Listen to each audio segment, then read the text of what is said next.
میں شمشیر احمد آپ تمام کے بیچ ایک بار پھر سے حاضر ہوا ہوں ایک بہت ہی اہم موضوع پہ بات کرنے کے لیے، اور وہ موضوع یہ ہے کہ وسیم رضوی نامی ایک نامعقول نے کچھ دن پہلے سپریم کورٹ میں ایک PIL داخل کیا ہے، جس میں اس نے یہ کہا ہے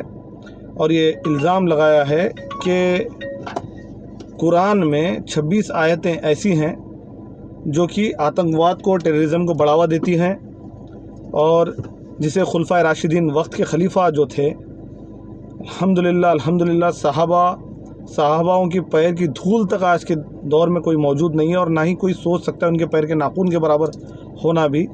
اور قرآن جو ہے ایک مکمل کتاب ہے جو کہ انسانیت کو اور انسانوں کو کس طرح سے اپنی زندگی امن اور سکون کے ساتھ بسر کی جاتی ہے، شانتی کے ساتھ بسر کی جاتی ہے، یہ بتانے کے لیے قرآن جو ہے نازل ہوا ہے، اور الحمدللہ اللہ رب العزت کی طرف سے یہ ہم لوگوں کے لیے تحفہ ہے۔ تو اس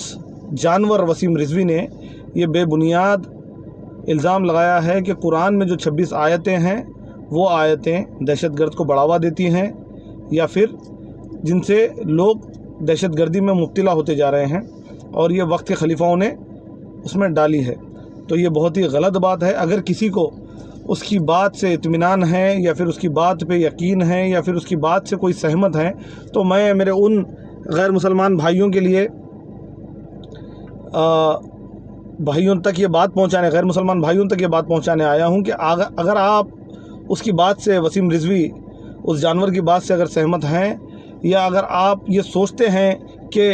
اس کی بات میں ذرا سی بھی سچائی اگر ہوگی، تو آپ ایک کام کیجئے، آپ قرآن لیجئے، یا پھر ہمیں آپ کانٹیکٹ کیجئے۔ ڈسکرپشن میں نے اپنا کانٹیکٹ نمبر دے رکھا ہے، آپ بھائی گروپ کے کسی بھی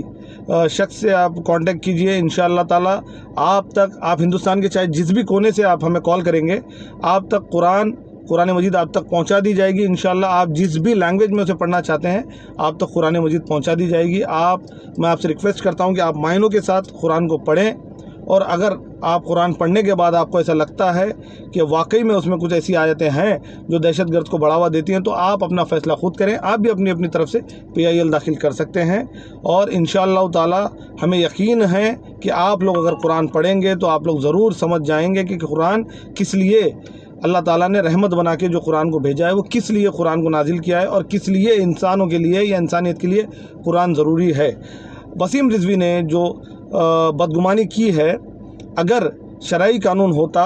تو اس کا سر دھڑ سے الگ کر دیا جاتا، لیکن ہم لوگ ہندوستان میں ہیں، ہم لوگ ہندوستانی ہیں، اور ہمیں اپنے ملک کی جمہوریت پہ پورا یقین ہے، اور دیش کے سنویدھان پہ ہمیں یقین ہے، اور ہم اپنے دیش کے سنویدھان کو مد نظر رکھتے ہوئے ہم لوگ بھی قانونی کارروائی انشاءاللہ تعالی وسیم رضوی کے خلاف کریں گے، اور